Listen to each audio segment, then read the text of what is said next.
Today, we are stepping into a conversation that is rarely spoken aloud, yet one that affects so many women, often silently, sometimes painfully. Our discussion is titled, Pregnancy Fears and Trauma. Would my husband prefer younger girls with better figures after I have given birth multiple times? Imagine carrying life within you, feeling the miracle of each new heartbeat, each tiny movement, each new life you are bringing into the world. And then imagine standing in front of the mirror afterward, seeing the changes your body has undergone, stretch marks, softness, scars, and asking yourself, am I still the woman he desires? Will he still see me as beautiful? For countless women, these are not abstract questions. They are real fears, lingering anxieties that can affect intimacy, confidence, and emotional well-being. They are fears born not from malice, but from the deeply human need to be seen, wanted, and loved even as our bodies change through motherhood. Today, we are fortunate to hear from a courageous woman who has faced these fears head-on. She brings her personal experience, her insight, and her voice to this session, not only to illuminate these challenges, but also to offer hope, understanding, and guidance to women navigating similar journeys. She will help us understand the emotional terrain of post-pregnancy insecurity, the impact of self-doubt on relationships, and how women can reclaim their confidence, desire, and sense of self even after multiple pregnancies. And now, before we listen to her lovely and heartfelt story, please, if you have not subscribed to this channel now, leave whatever you're doing right now and like, share, subscribe, and comment on this channel to enable us get feedback from you and improve our communication and interaction with you as we prepares our subsequent episodes. Please press the subscription button now. Ladies and gentlemen, please join me in welcoming our resource person, Sarah Bush, as she shares her invaluable experiences and insights on this deeply personal and transformative topic. I stand in front of the mirror longer than I should, as if time might soften what I'm about to see. The room is quiet, too quiet, the kind of silence that makes my thoughts louder. I lift my shirt slowly, almost apologetically, and the woman staring back at me feels like a stranger who knows all my secrets. My body tells stories I never asked to remember this vividly. Stretch marks run across my stomach like delicate cracks in porcelain. Proof of life, they say. Softness settles where firmness once lived. Scars whisper of pain endured, and strength summoned when I had none left. Everyone calls them beautiful, calls them evidence of sacrifice and love. But tonight, all I can see is what has changed, and what I fear I have lost. I touch my stomach and flinch, not from pain, but from memory. Each pregnancy took something from me before it gave me anything back. My body expanded to hold life, then shrank unevenly, never quite returning to where it began. I carried our children proudly, painfully, willingly, yet no one prepared me for the way I would feel afterward, like a house that had been lived in too hard, too long, and then quietly left behind. I look at my face next, the tired eyes, the faint lines that weren't there before. I wonder when he started seeing them. I wonder when he stopped looking at me the way he used to, like I was something to be desired, not just relied upon. My husband tells me I'm fine. He says I'm beautiful. His words float toward me, gentle but distant, like echoes in a large, empty room. They don't land where I need them to, because beauty, when it's spoken without touch, without hunger, without presence, feels like politeness, obligation, a kindness offered out of duty, not desire. I replay moments in my mind, how he used to look at me without realizing it, how his hands once lingered as if he couldn't get enough. Now his touch feels careful, brief, distracted. I tell myself I'm imagining it. I tell myself I'm insecure. But insecurity doesn't come from nowhere. It grows when something essential is missing. I ask the mirror the question I'm too afraid to ask him. Do you still want me? The mirror doesn't answer. It never does. Instead, it reflects every fear I carry quietly, that my body has become a reminder of responsibility rather than attraction, that motherhood, while it gave me purpose, quietly stripped me of womanhood in his eyes, that somewhere out there are younger women with tighter skin and untouched bodies, women who don't carry stretch marks or exhaustion in their bones, women who remind him of a time before sacrifices piled up. I hate myself for thinking this way. I hate the jealousy, the comparison, the constant measuring of my worth against bodies that haven't known childbirth the way mine has. But the fear sits heavy in my chest, refusing to be reasoned with. Fear doesn't listen to logic. Fear listens only to absence. What hurts most isn't just the change in my body, it's the loneliness that followed it. I feel unseen, unchosen, as if the part of me that once made him want me has quietly faded, and I'm the only one who noticed the funeral. I didn't lose myself all at once. I lost myself in pieces, during sleepless nights, during recoveries that no one clapped for, during moments when my needs were postponed indefinitely. Somewhere along the way, I stopped feeling like a woman and started feeling like a function, a role, a responsibility. Standing there, half-dressed and trembling with thoughts I never say out loud, I feel abandoned in a marriage where no one has technically left. That kind of abandonment is the hardest to explain. He's still here, still present, still my husband, but the distance between us feels vast, carved out by unspoken fears and unanswered questions. I press my palm against the mirror, as if reaching for the woman I used to be. I don't know if she's gone forever or just buried under doubt and disappointment. All I know is that I miss her, and I'm terrified that my husband does too. I lower my shirt and turn away, carrying the weight of rejection I cannot prove but cannot escape. The mirror stays behind, holding my reflection hostage, silent as always. And I walk back into my life wondering when love began to feel like something I had to earn again. Some days, I avoid the mirror entirely.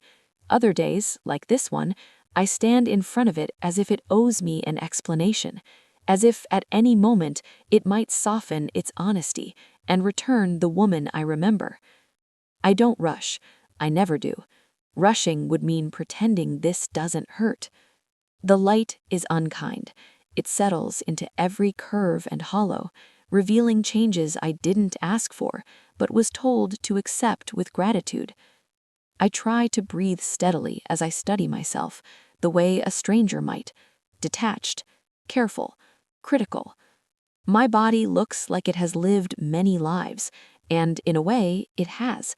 Each pregnancy stretching me open, not just physically, but emotionally too, until I wasn't sure where I ended and sacrifice began.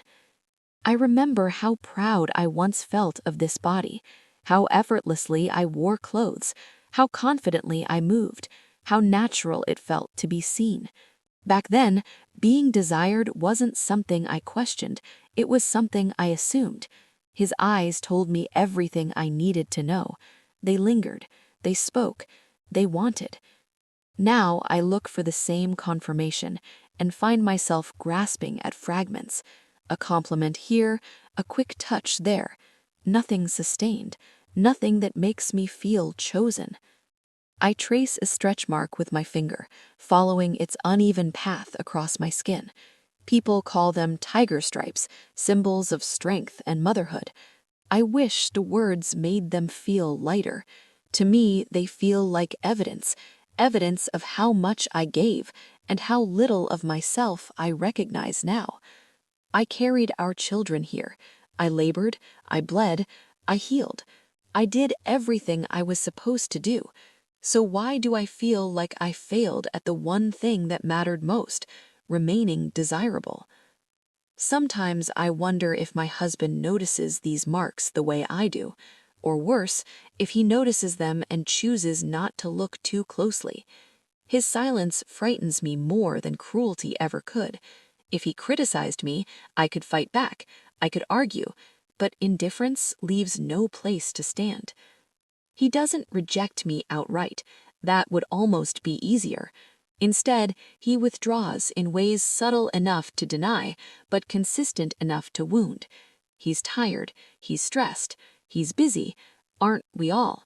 Yet somehow it feels like intimacy became optional only after my body changed.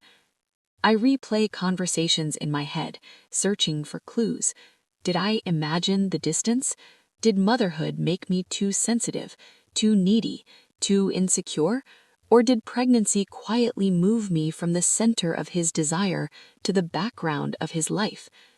There are nights I lie beside him, inches away, yet impossibly far, wondering if he's comparing me to someone else, someone younger, firmer, untouched by childbirth. The thought arrives uninvited, but once it settles, it refuses to leave.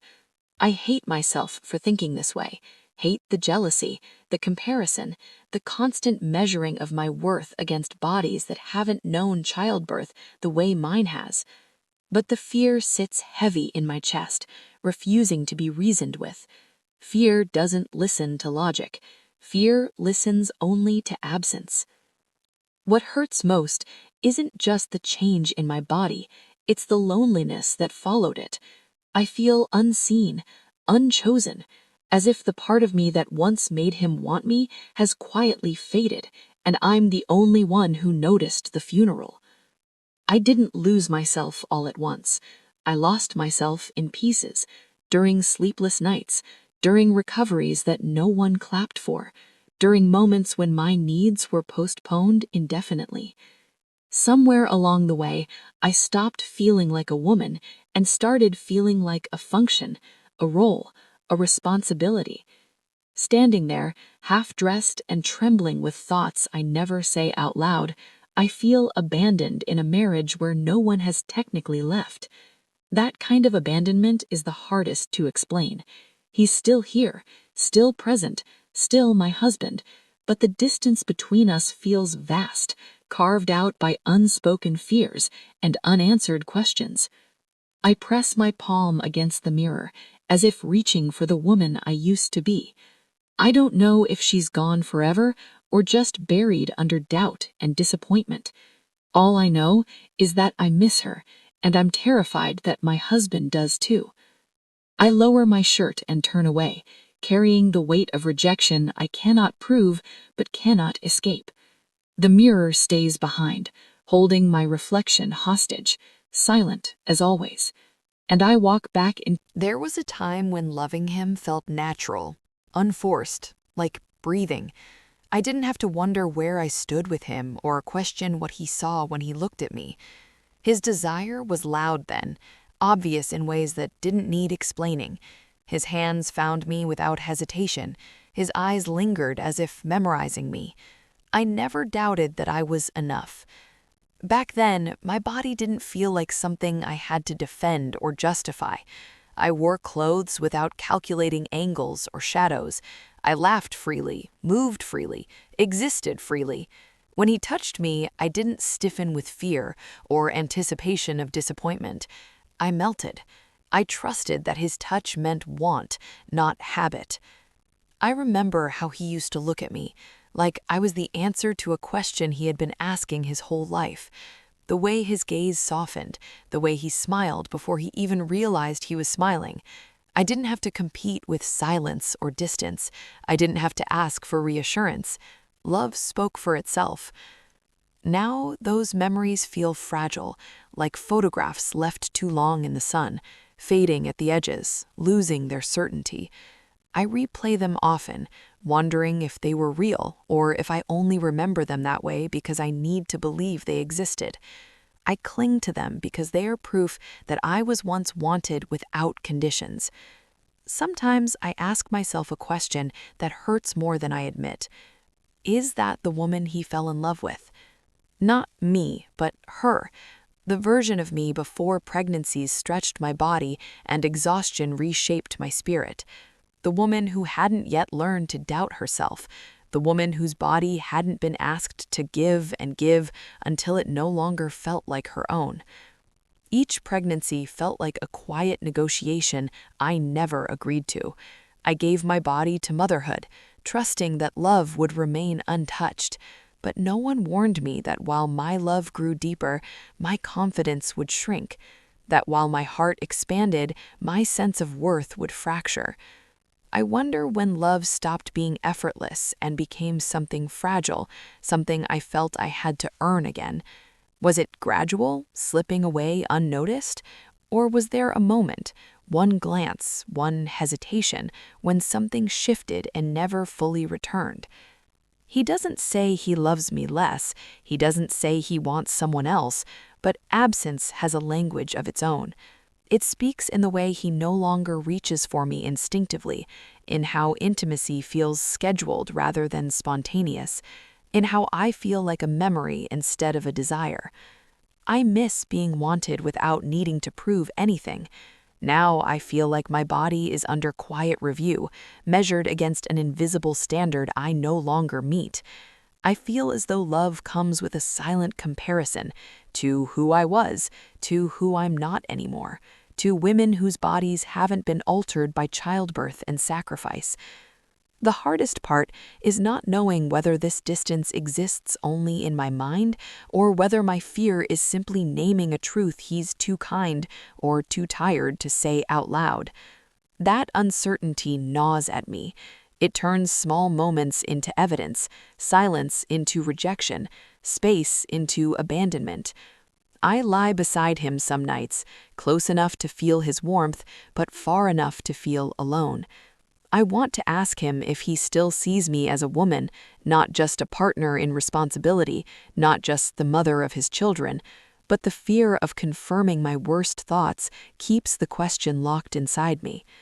Because what if the love I remember was tied to a body I no longer have? What if childbirth didn't just change me, but quietly changed how he sees me too? That thought follows me everywhere. It turns nostalgia into grief. It makes the past feel safer than the present.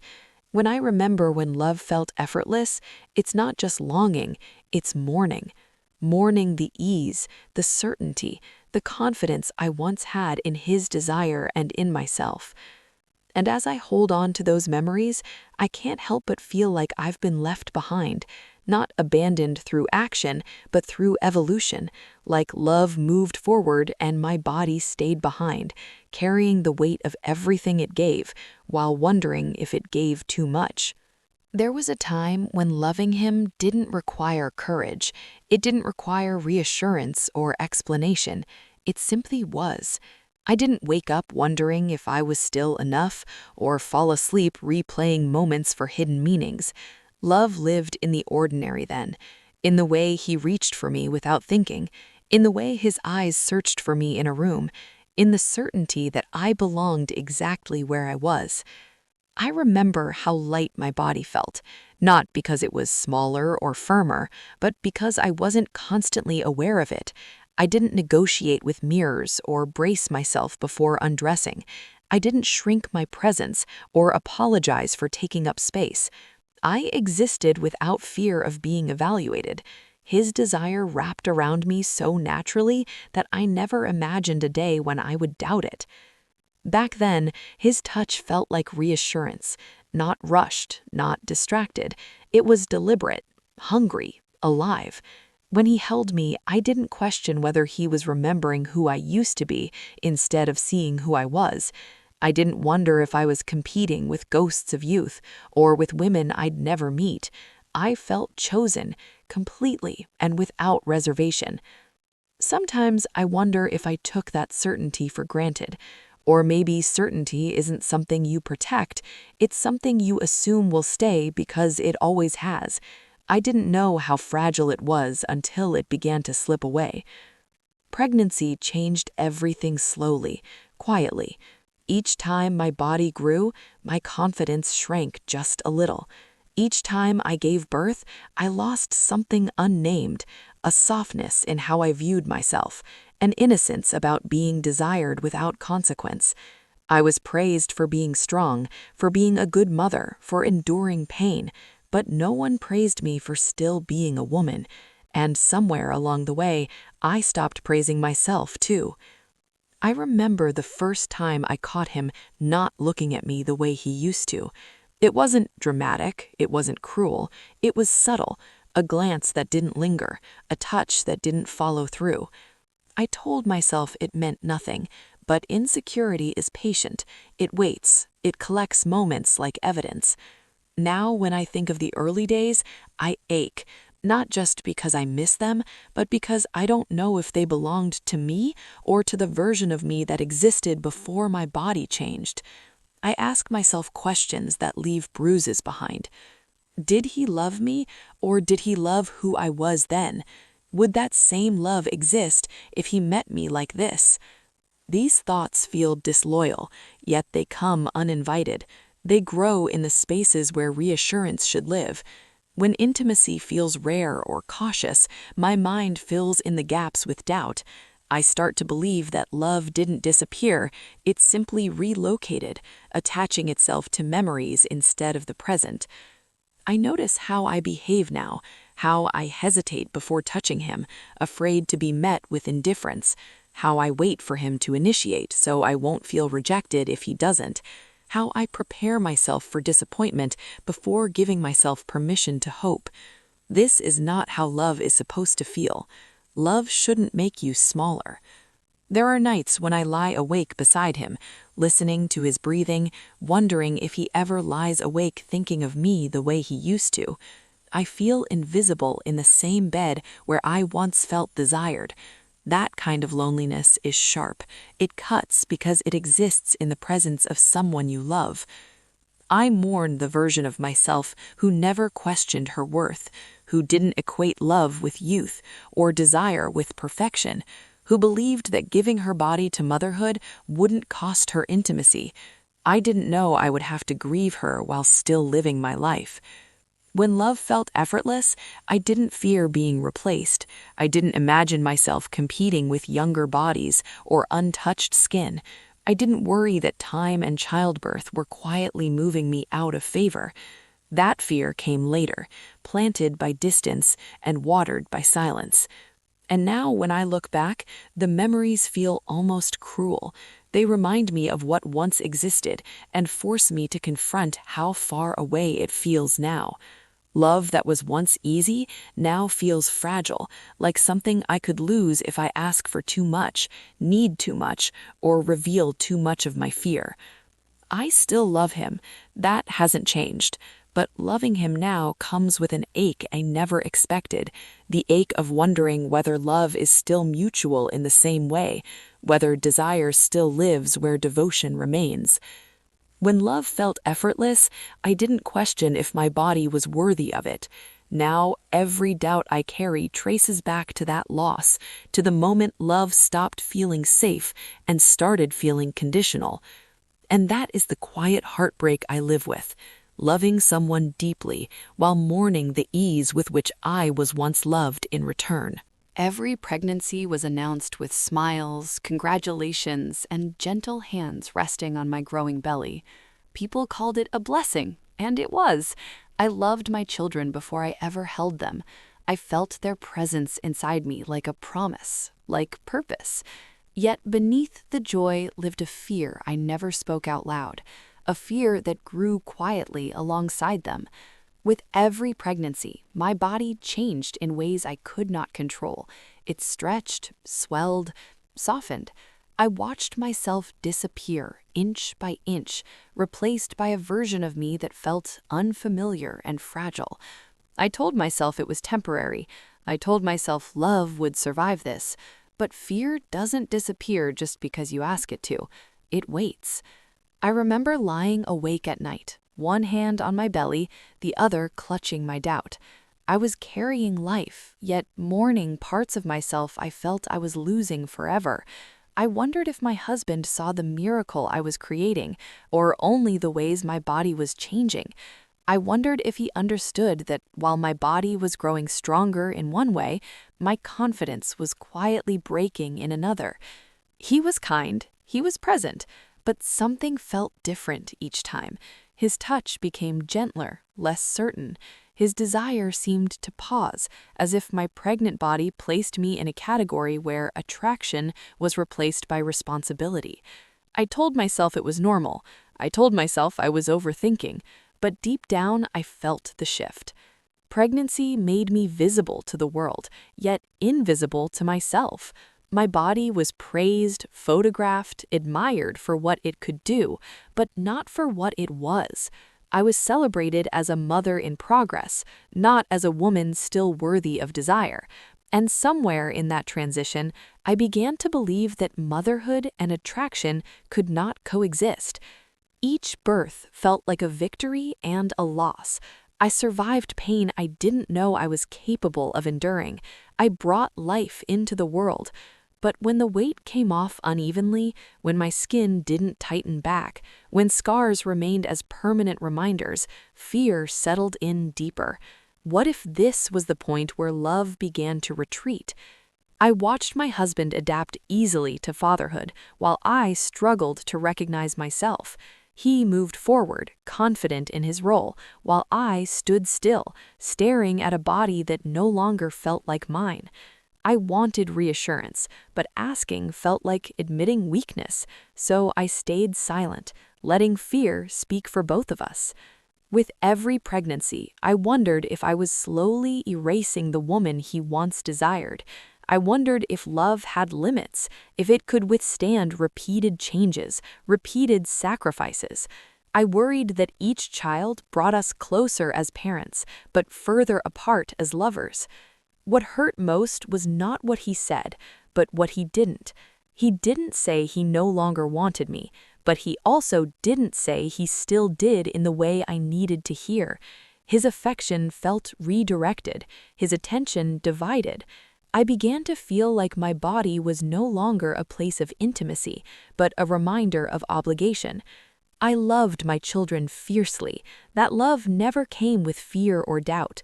But loving them didn't protect me from the quiet grief of losing myself. I carried life while feeling myself fade. I smiled for the world while questioning my worth in private. Pregnancy gave me purpose, but it also planted a question I couldn't escape. What is left of me when my body has given everything? And worse, will what is left still be enough for him? That question followed me through each trimester, each labor, each recovery. It lingered in the silence between us, in the distance I felt growing where closeness once lived. I wasn't afraid of becoming a mother. I was afraid of becoming replaceable. Pregnancy was a blessing, yes, but it was also the beginning of a fear I still carry. The fear that in giving life so completely, I might have quietly given away my place in his desire, and that love, once effortless, might now come with conditions I never agreed to. Every time I discovered I was pregnant, my heart split in two directions at once, one half filled with awe, pure, overwhelming love for a life not yet born. The other tightened with fear, so quiet I almost mistook it for guilt. I smiled, celebrated, accepted congratulations, while privately wondering what this new pregnancy would cost me, not just physically, but emotionally, as a woman still longing to be wanted. I never feared motherhood. I feared what motherhood would do to me. With each pregnancy, my body stopped feeling like my own. It became public, functional, discussed, touched, evaluated. Everyone had something to say about it, how big I was getting, how I was carrying, how strong I looked. No one asked how I felt inside my skin. No one noticed how each change chipped away at my confidence, how I began to mourn myself while still learning to love someone new. At night, when the house was quiet and my husband slept beside me, I lay awake listening to my thoughts spiral. I pressed my palm against my growing belly, feeling movement, feeling life, and also feeling fear. I wondered if he still saw me or if he only saw the pregnancy. I wondered if desire had quietly stepped aside to make room for responsibility. His touch changed during pregnancy. It became cautious, respectful, careful. I know it came from concern, from love even, but to me it felt like distance wearing a polite disguise. I missed the hunger in his hands. I missed feeling wanted without hesitation. I told myself it was temporary. I told myself things would return to normal after birth. But a voice inside me whispered, what if this is the beginning of the end? Each pregnancy felt like another test my body had to pass, one more chance to fail at staying desirable. I watched myself gain weight faster, recover slower, lose firmness I didn't know how to get back. I felt trapped between gratitude and grief. How do you admit you're afraid of losing your husband's desire when you're supposed to be grateful for creating life? I learned to swallow those fears because they felt selfish. How could I talk about my body when I had healthy children?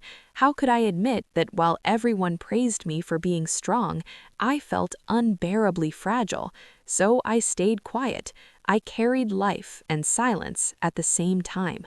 After each birth, reality arrived harsher than I expected. The body didn't return. It rearranged itself. Skin sagged where it once tightened. Scars settled in permanently. Fat gathered where confidence used to live. I stood in the bathroom afterward, bleeding, aching, exhausted, staring at a body that looked like it had been through war, and realizing no one would ever look at it the same way again, not even me.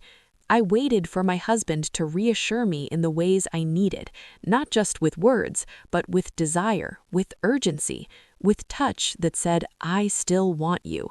But instead, life moved on. Babies cried, responsibilities multiplied. Intimacy became something postponed, then rescheduled, then quietly avoided. I felt myself drifting into a new role I never auditioned for, the mother who must not ask for too much, the woman who must accept less without complaint. My body had become evidence of duty, not desire. I started believing that my pregnancies had taken me out of the competition for his attention, that I was no longer the woman he chose, but the woman who remained. What hurt most was the loneliness of it. Pregnancy surrounded me with people, yet I felt emotionally abandoned. I was carrying his children, yet felt increasingly unsure of my place beside him as a woman. I wondered if he felt closer to me as a mother, but further apart as a lover, and I didn't know which loss frightened me more. With every pregnancy, I asked myself a question I hated for existing. Am I becoming too much and not enough at the same time? Too tired, too changed, too stretched, not young enough, not firm enough, not desirable enough. I loved my children with a depth that scared me, infinite, unquestioning, fierce. But loving them didn't erase the quiet grief I felt toward my own body for betraying me. I didn't blame my children. I blamed myself for believing I could give everything and lose nothing. Pregnancy taught me how strong I was, but it also taught me how replaceable I felt. I feared that one day my husband would look at me and see only what pregnancy had taken, not what it had given, that he would remember the woman I used to be more clearly than the one standing in front of me now. Pregnancy was a blessing, yes, but it was also a negotiation I never knew I was making, a trade between motherhood and confidence, between sacrifice and security, between love and fear. And with every child I carried this unspoken terror alongside them, that in giving life so completely, I might be slowly losing my place, not in his family, but in his desire, and that love, once effortless, might now come with conditions I never agreed to. He tells me nothing is wrong. He says it casually, almost kindly, as if the question itself surprises him. Why would you even think that? His voice carries reassurance, but his body tells a different story. And it's his body. The distance, the pauses, the absence that I listen to now. Silence has become its own language between us. It lives in the spaces where conversation used to flow easily, where laughter once filled the room without effort. Now words feel careful, necessary, functional. We talk about the children, about schedules, about responsibilities. We talk around each other, never quite touching the thing that aches the most. I have learned to study him the way one studies weather, searching for signs, predicting storms. I notice how long it takes him to respond when I speak. I notice when his eyes drift elsewhere, when his hands stay still instead of reaching for me. I notice everything, because silence leaves too much room for imagination. He doesn't pull away dramatically. That would at least give shape to my fear. Instead, he withdraws quietly, slowly, in ways that are easy to deny and impossible to ignore. He doesn't reject me outright. He simply stops choosing me in the small, intimate ways that once made me feel secure. When he doesn't touch me, I tell myself he's tired. When he doesn't look at me, I tell myself he's distracted. When he turns away in bed, I tell myself it means nothing. But these explanations pile up until they feel heavier than the truth I'm afraid to face. Silence forces me inward. It makes me fill the gaps with my own insecurities. I replay moments over and over, wondering if I said the wrong thing, looked the wrong way, existed too loudly, or not enough. I question my body constantly. Is this where it began? Is this softness, these changes, the reason he hesitates now? I hate that silence makes me doubt myself more than I doubt him. I hate how it teaches me to assume blame. I stand in front of him, fully present, yet I feel unseen. That kind of invisibility is devastating. It tells you that you are no longer an answer to someone's desire, only a background presence in their life. At night, the silence feels louder. We lie side by side, our bodies close but disconnected. I can feel his warmth, yet I feel alone. I want him to pull me closer without me asking. I want to feel chosen without having to reach first. But he stays still, and I stay quiet, afraid that any movement will expose how much I need him. I wonder if he notices the way I hesitate now, the way I test the air before speaking, the way I wait for him to initiate everything, because rejection, even imagined, feels unbearable. Silence has trained me to be cautious with my love, to ration my vulnerability. Sometimes I imagine saying everything out loud, how lost I feel, how unwanted, how abandoned in ways that leave no visible mark. But silence has made me doubt my own experience. If nothing is wrong, then why do I feel like this? Maybe I'm exaggerating, maybe I'm too sensitive, maybe motherhood has made me fragile. But deep down, I know this pain didn't come from nowhere. Silence has a way of erasing you slowly. It convinces you that your needs are unreasonable, that your longing is inconvenient. It makes you feel like asking for reassurance is a burden. So I swallow my fears and call it strength, even as it hollows me out. I miss the sound of his desire, the unspoken certainty that I mattered, that my presence stirred something in him. Now all I hear is quiet, and in that quiet, my mind grows louder, crueler, more convinced that I have already been left behind emotionally, even if he still comes home every night. This is what abandonment feels like when no one leaves. Not anger, not cruelty, just silence, stretching between us, unanswered, slowly teaching me how to feel alone beside the man I love.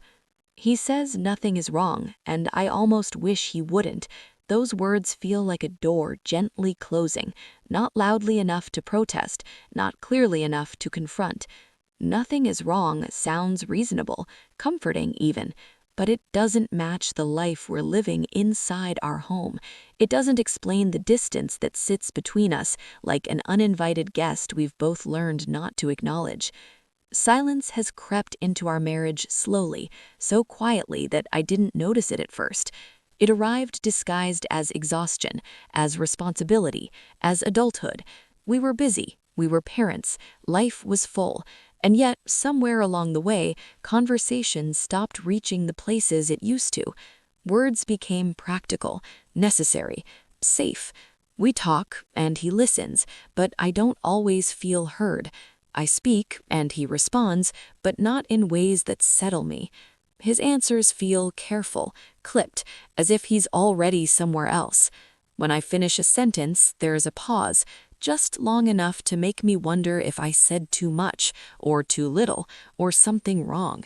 I have learned to fear pauses. I study him more than I should.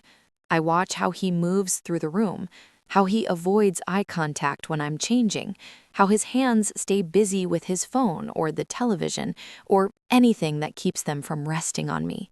I notice when he no longer touches me in passing, no longer kisses me without intention, no longer looks at me as if he's seeing me for the first time all over again.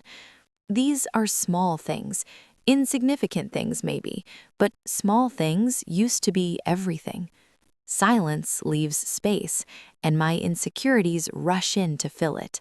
I start interpreting glances, dissecting tone, counting the seconds between affection. I replay moments in my head late at night, wondering if I imagined closeness that was never there, or distance that doesn't exist. Silence makes me doubt my instincts and distrust my feelings. I ask him if something is wrong, he says no. I ask if he's okay, he says yes. I ask if he's tired, he nods.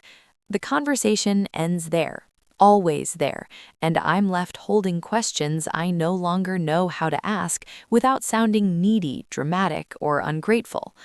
I begin to censor myself. I soften my voice. I minimize my needs. I convince myself that wanting reassurance makes me weak, that asking to be desired makes me selfish. Silence teaches you how to disappear politely. At night, it's worse. The bed that once felt like a place of closeness now feels like a border. Our bodies lie near each other, but they don't speak anymore. I wait for him to reach for me, pretending not to care while my chest tightens with every second that passes. When he doesn't, I tell myself I shouldn't be surprised. I turn my back, afraid that facing him will expose how unwanted I feel. I wonder if he notices how tense I've become, how I hold my breath when he moves, how I flinch when he touches me unexpectedly, not because I don't want him, but because I'm afraid that touch won't mean what it used to. I'm afraid it will feel empty, or worse, obligatory. Silence makes me feel replaceable. It whispers that my body, changed by pregnancy and time, no longer inspires him, that what once came naturally now requires effort he may not want to give. I imagine him remembering the woman I was, lighter, firmer, more confident, and I ache with the fear that I'm only a reminder of what has been lost. I hate how silence turns love into a guessing game. I hate how it makes me feel alone while still married, abandoned without being left. This kind of abandonment leaves no proof. There's no fight to point to, no harsh words, just absence, quiet, persistent, devastating. Sometimes I think the silence protects him. As long as he doesn't speak, he doesn't have to hurt me. But it doesn't protect me. It leaves me trapped in uncertainty, carrying all the emotional weight by myself. It makes me feel like my pain doesn't count unless it's loud enough to interrupt the calm. But I'm tired of being calm. I'm tired of swallowing words and calling it maturity. I'm tired of pretending silence is peace when it feels like erasure. Because love should speak, even softly. Desire should show itself, even gently. And when silence replaces both, it doesn't feel neutral. It feels like being slowly left behind. This is the silence between us, the one that doesn't shout or accuse, but slowly convinces me that I am no longer wanted in the ways that matter most. And each day I live inside it, I feel myself shrinking, wondering how long a woman can endure quiet rejection before she begins to believe she deserves it. I see them everywhere. Young women who walk into a room and seem to take it with them. Their laughter light, their skin taut and unmarked, their bodies untouched by the weight of life.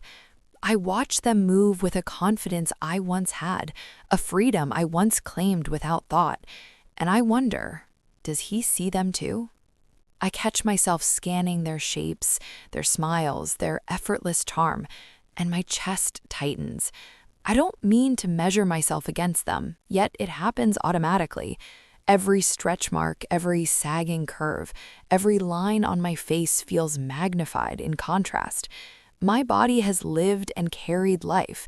Theirs hasn't, and in that truth lies the cruel comparison I cannot escape. I notice how he sometimes glances when we're out, subtle, brief, easily dismissed, but my mind seizes it, dissecting it, replaying it in endless loops. Was that look admiration or something I no longer can claim for myself?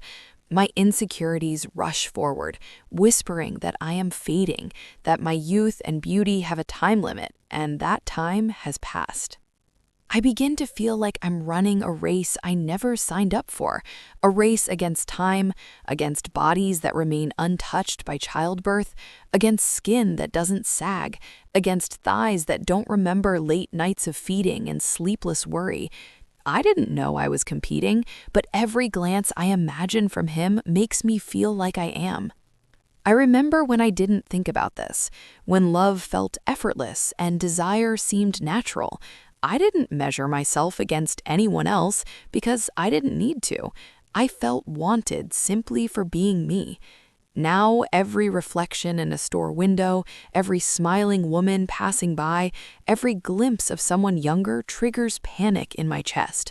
I am hyper aware of what has changed, what I've lost, and what he might see in them that he no longer sees in me. Even when he touches me or smiles at me, part of me waits, expecting it to feel forced, obligatory, like he's only staying because he has to, not because he wants to. I question everything. Did he fall in love with her version of me, the one before pregnancies, before fatigue, before my body became a map of sacrifice? Or does he still love this me, the woman who has given everything and is left uncertain if it's enough? I hate the way this comparison poisons my thoughts. I hate how it makes me feel smaller in my own home. I hate that my fear of losing him to someone younger, tighter, untouched can overshadow the life we've built together, the children we've raised, the love we've shared. But fear is insistent and insecurity is loud. Sometimes I imagine confronting him, asking him if he still desires me, if he still sees me as a woman worth choosing, even now. But the thought terrifies me. What if my suspicions are true? What if love, desire, intimacy, they all belonged to the younger version of myself, and now I am merely tolerated? And so I continue to compare silently, endlessly, painfully. My own body becomes both my armor and my prison, a reminder of all I've given and all I fear I've lost. I see them everywhere, and in seeing them, I see my own reflection, not in mirrors, but in the space between longing and rejection. Because sometimes the most intimate betrayal isn't action, it's absence. And every younger woman I pass reminds me, in the quietest, cruelest way, that I am fighting for something I fear may already be slipping away. I notice them everywhere.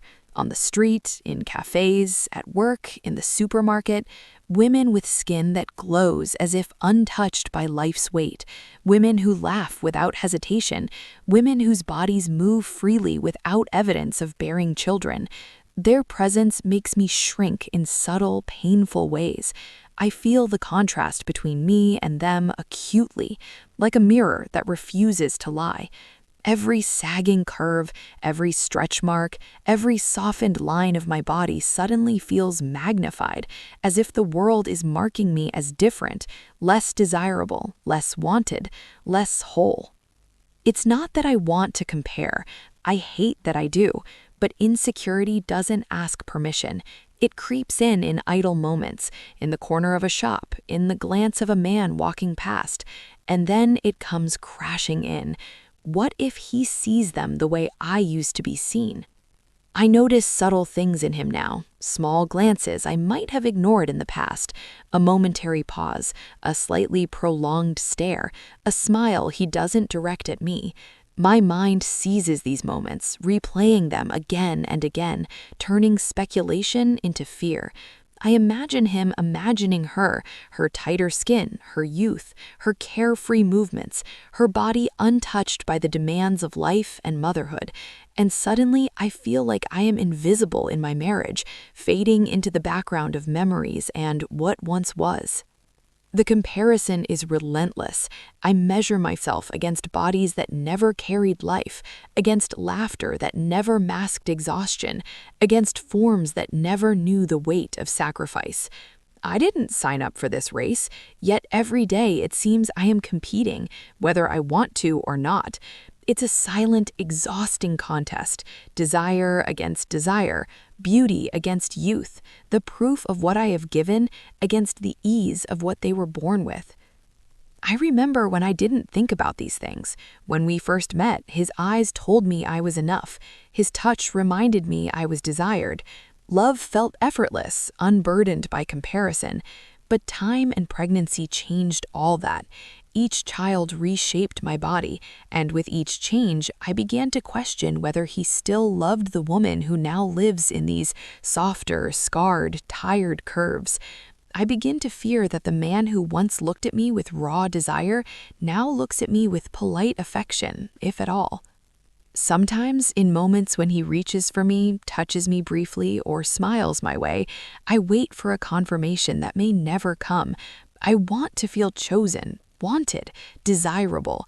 Instead, I am hyper aware of the comparison my mind is making between me and the younger, firmer, untarnished women I see every day. And in this awareness, a creeping sense of inadequacy takes root. I start to imagine that somewhere in his mind, my body is measured against theirs, and in that comparison, I inevitably come up short. I hate the jealousy I feel, but I cannot help it. I hate how it poisons moments that should be safe, when he touches me, when he smiles, when we share a quiet evening together. The fear lurks beneath every glance, every pause, every unspoken thought. Would he prefer her? Would he choose her over me if given the chance?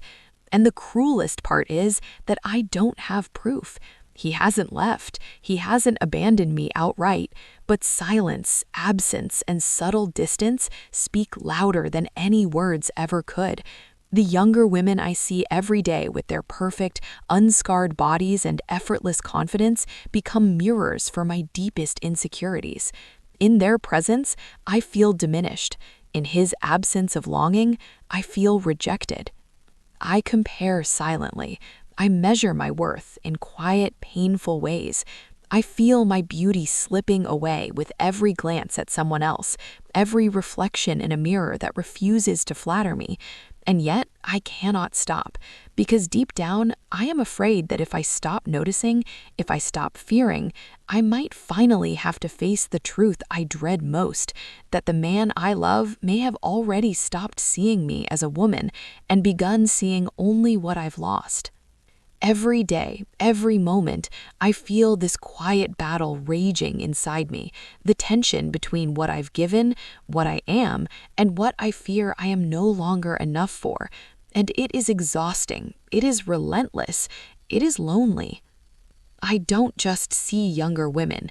I see a version of me that I fear he might still long for, the woman I was before motherhood, before scars, before stretch marks, before exhaustion. And each day I survive in this body, in this marriage, I wrestle with the question I cannot voice aloud.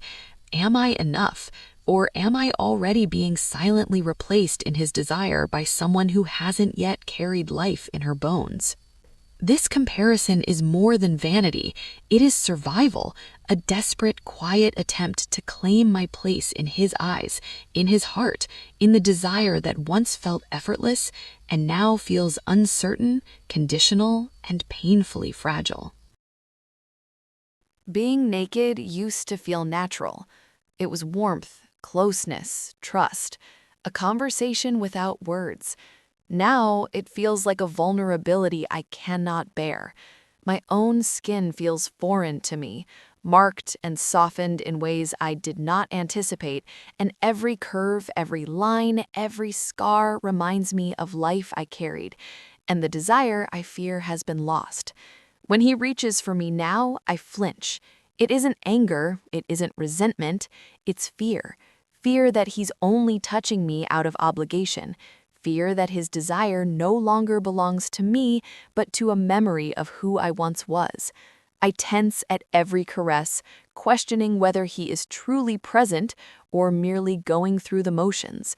I wonder if he sees my body the way I see it, changed, imperfect, too tired to be what it once was. I remember the first time after my second pregnancy that I felt this divide. I had worked so hard to recover, to feel like myself again, but the mirror told me another story. My belly was softer, my thighs carried traces of sleepless nights, my breasts no longer held the same shape, and when he touched me that night, a familiar hesitation lingered in his hand, a slight pause that shouldn't have mattered, but it did. It confirmed what I feared most, that my body was no longer enough. Intimacy without confidence is like trying to speak when your voice has been stolen. I want closeness, yet I guard myself. I crave reassurance, yet I fear asking for it. I lie beside him, a ghost of the woman I once was, longing for his desire while anticipating its absence. Each touch becomes a question. Does he still want me, or is he pretending? Each glance becomes a trial. Is he truly seeing me, or is his attention elsewhere, on something or someone else? I remember nights when I avoided undressing until the room was dark, pretending sleepiness was the reason. I remember turning away in bed, covering myself with blankets, wishing I could hide the evidence of all that life had done to me. I felt ashamed of my softness, my scars, the parts of me that told a story I could no longer claim as beautiful. I wasn't angry at him, I was angry at myself, for fearing rejection, for needing to be desired, for imagining that love could falter over skin. I ache for the desire we once had, the effortless closeness that didn't require negotiation or courage. I ache for the touch that once made me feel seen, valued, chosen. But instead, I lie in quiet terror, counting the spaces between his words, his touches, his attention. I measure each pause as if it were proof, proof that I am no longer enough, proof that he may love me but no longer want me. Intimacy has become a minefield. I avoid it because I am afraid, and I am afraid because I have learned to notice absence more than presence. I flinch at affection because my body has become a test, one I feel I fail every time I reveal it. I crave connection, yet anticipate rejection, and the emotional tension leaves me exhausted. And the cruelest part is that he has never rejected me outright. He stays, he loves, he touches, but his presence feels cautious, measured, polite, not hungry, not desperate, not unhesitating.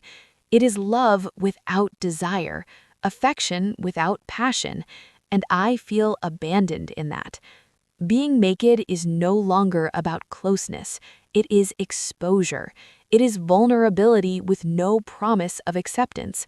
Every curve, every softness, every imperfection becomes evidence that I may have been left behind in a body that has given everything, sacrificed everything, yet wonders if it is still enough to inspire desire.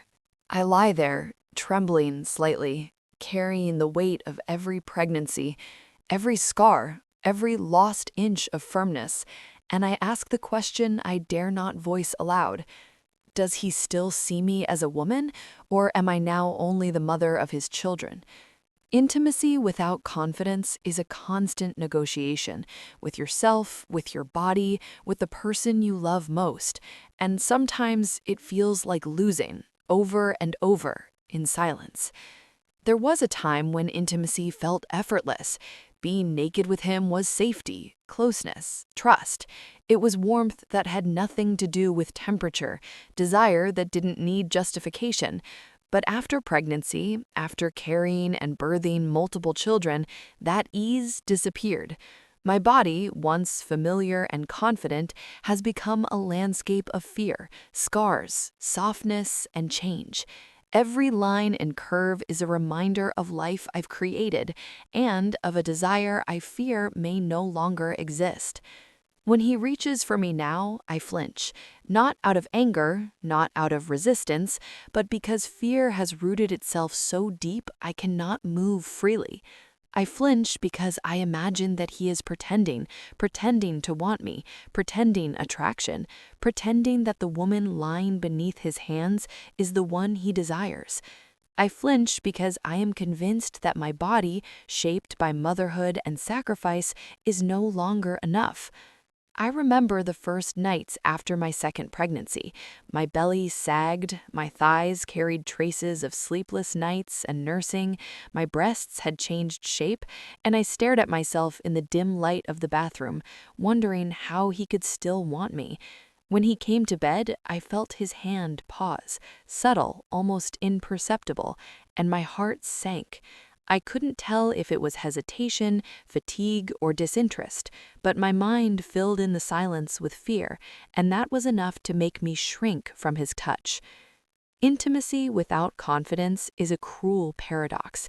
I want closeness, I crave reassurance, I long to feel desired, and yet the moment he reaches for me, my own insecurities rise up to block me. My body becomes a battleground where desire and doubt clash. I tense, I withdraw, I hesitate. Each touch becomes a test I feel I might fail. Each glance becomes a question. Does he truly want me, or is he merely going through the motions? I lie awake sometimes, counting the distance between us. His presence is near, yet I feel more alone than I have ever been. I want him to pull me close without me asking. I want desire to be given freely, without calculation or doubt.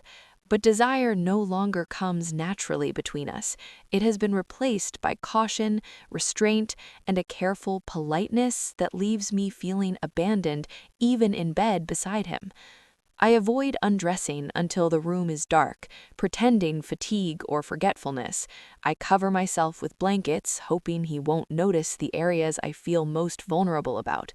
I do this because I cannot bear to expose my body to judgment, even imagined judgment.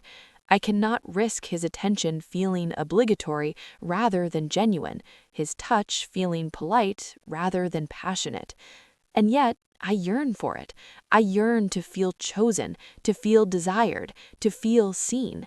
I ache to feel the closeness we once shared, the intimacy that required no negotiation, no courage, no pretense.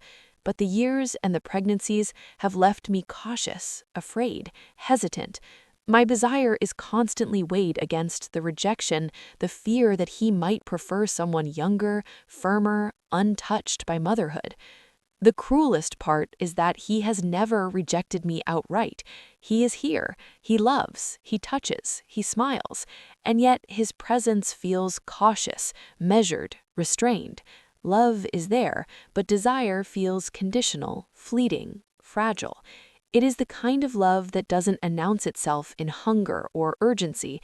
It is love without fire, affection without passion. And I feel abandoned in that quiet restraint, left wondering if the man beside me longs for the woman I am or the woman I once was. Being naked is no longer intimacy, it is exposure.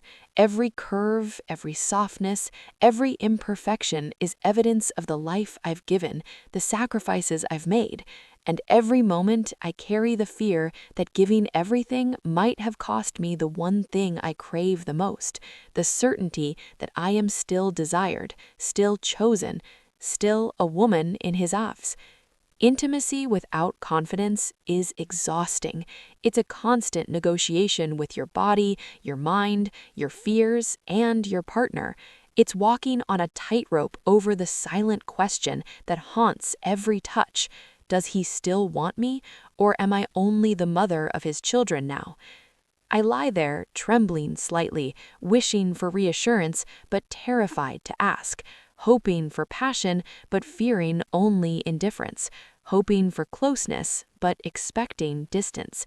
And in that tension, I understand the cruel truth. Intimacy without confidence is not absence of desire, it is presence of fear. It is being so acutely aware of what might be lost that even what remains cannot fully heal the heart. I used to think my fear began with him, that it was born from his glances, his pauses, his measured touch.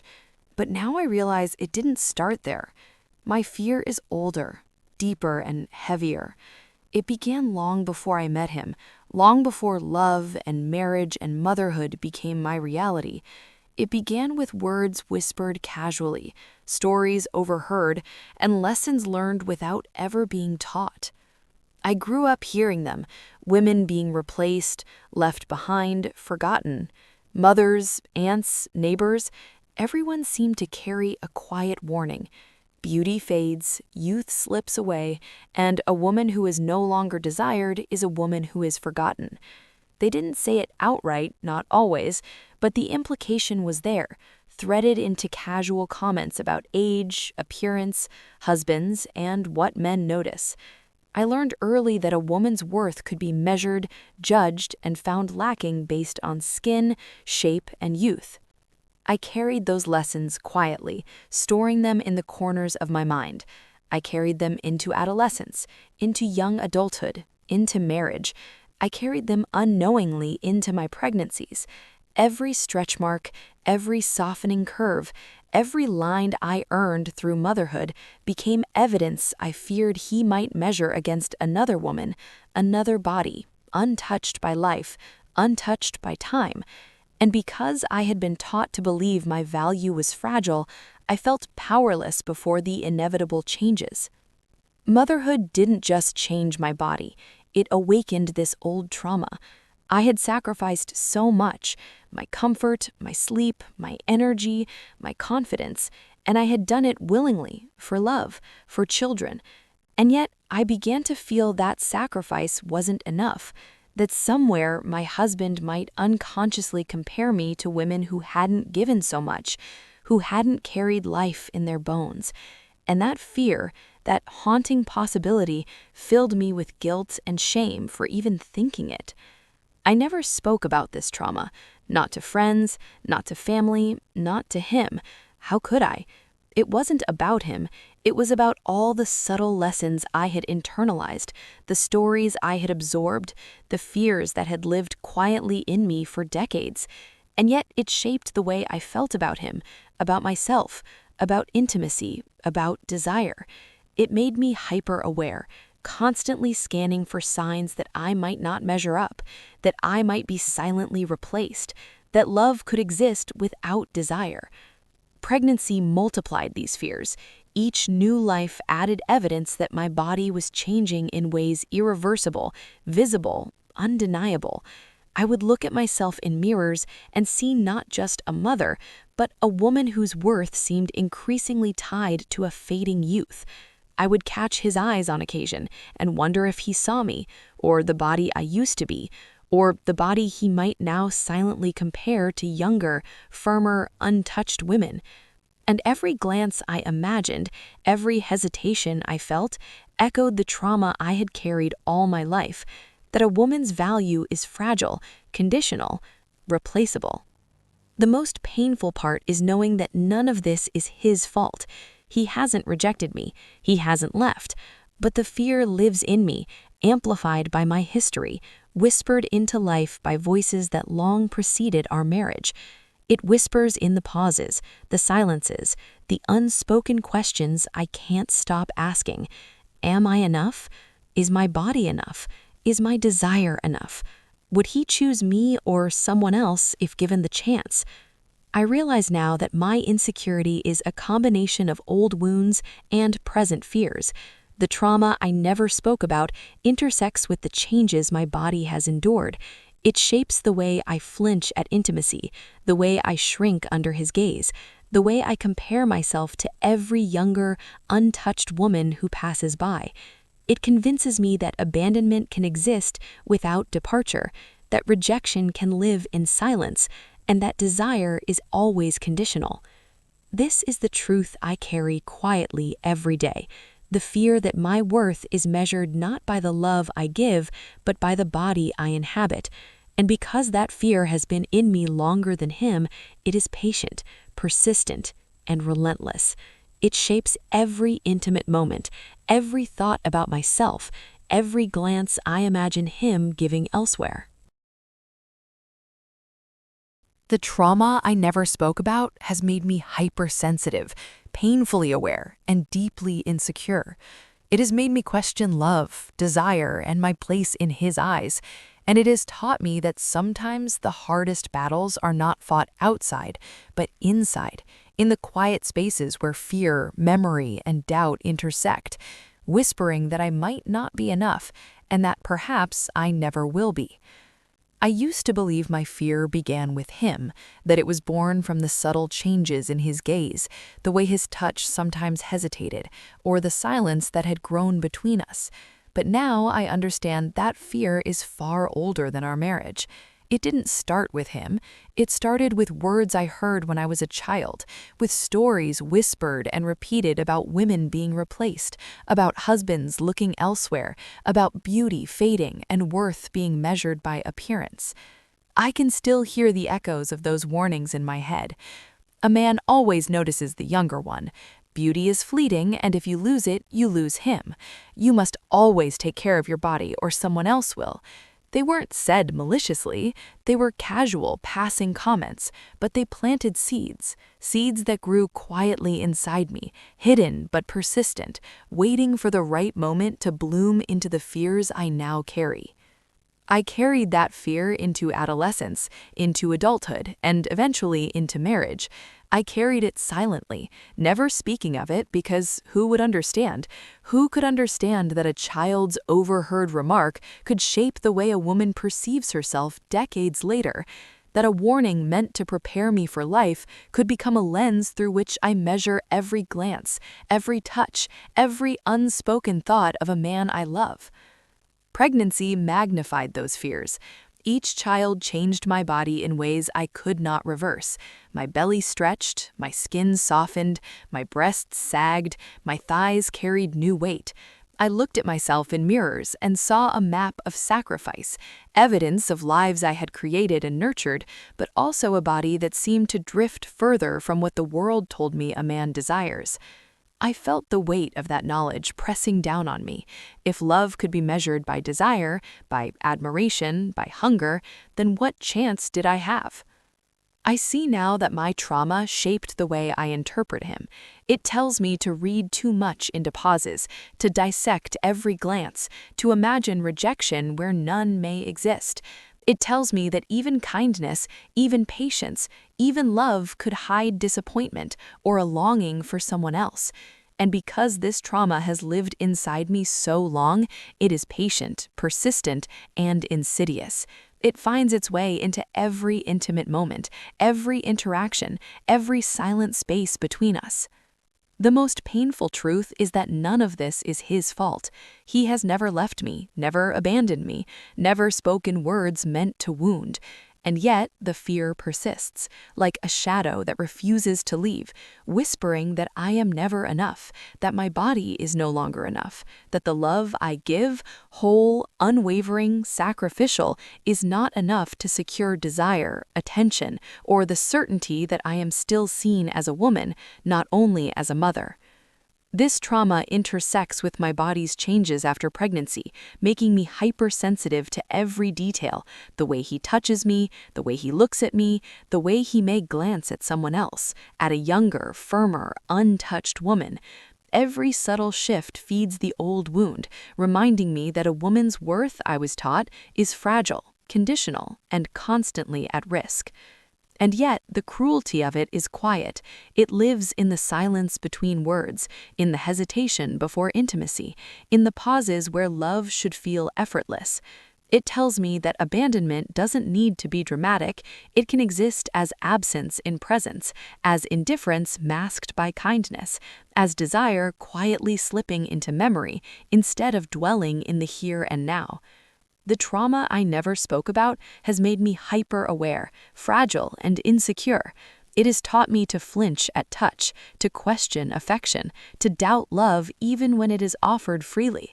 It has taught me that my body, softened, marked, changed, is a symbol not just of what I have given, but of what I fear I may have lost: my place as a woman, a lover, a desirable being in the eyes of the man I married.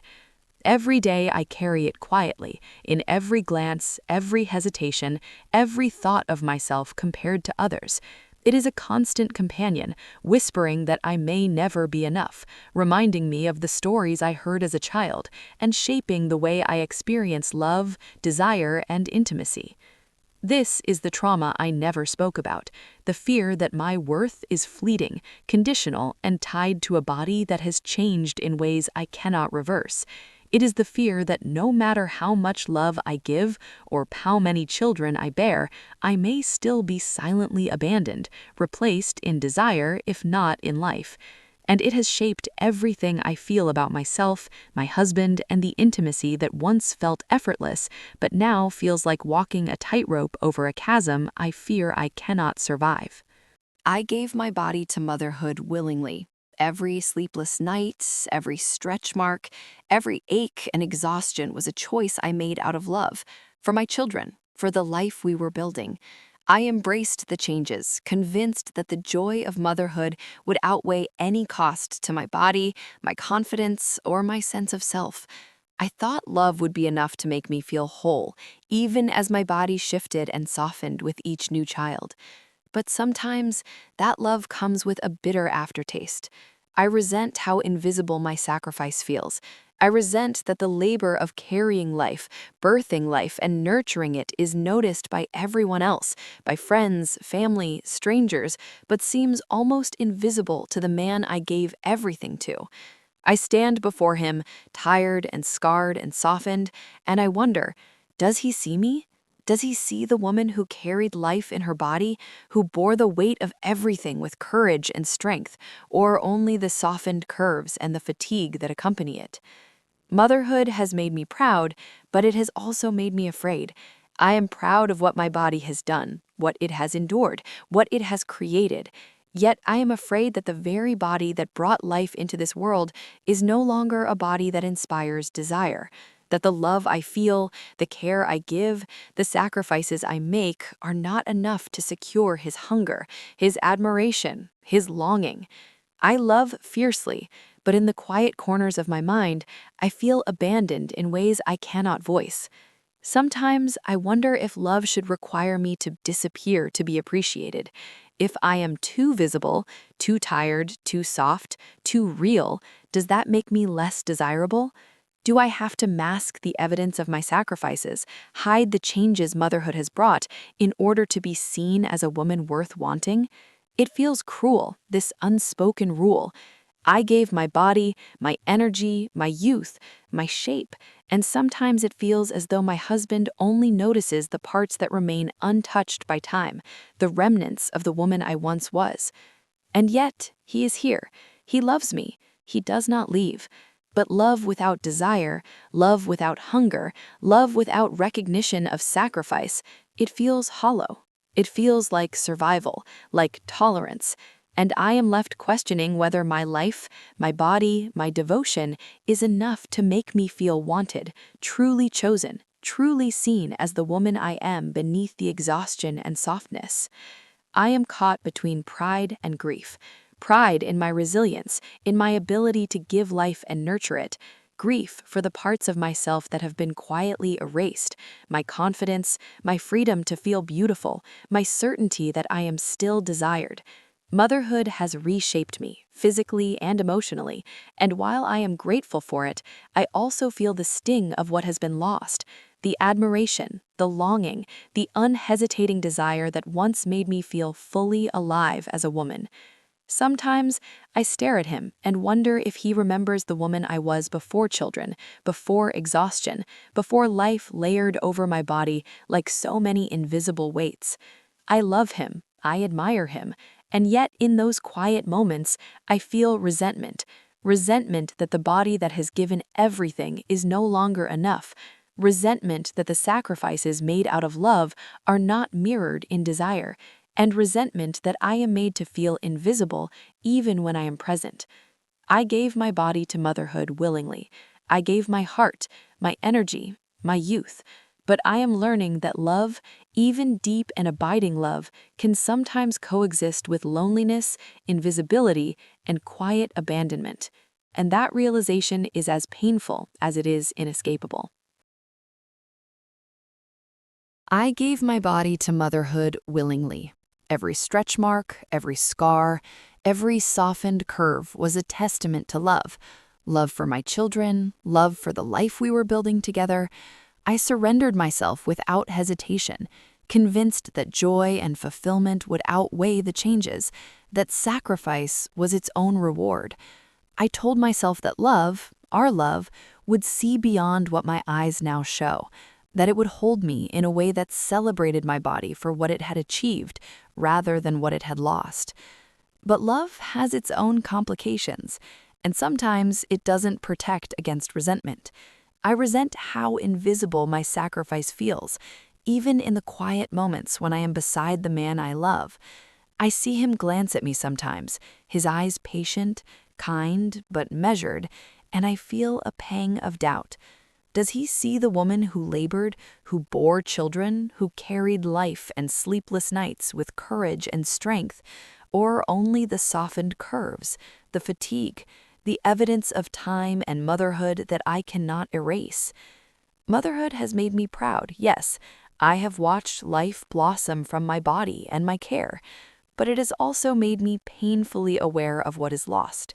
My youth, my firm curves, my effortless confidence, and that awareness carries fear, a constant whisper that he may love me but no longer desire me, that he may cherish my presence, respect my sacrifices, and yet feel a silent longing for a version of me I can never reclaim.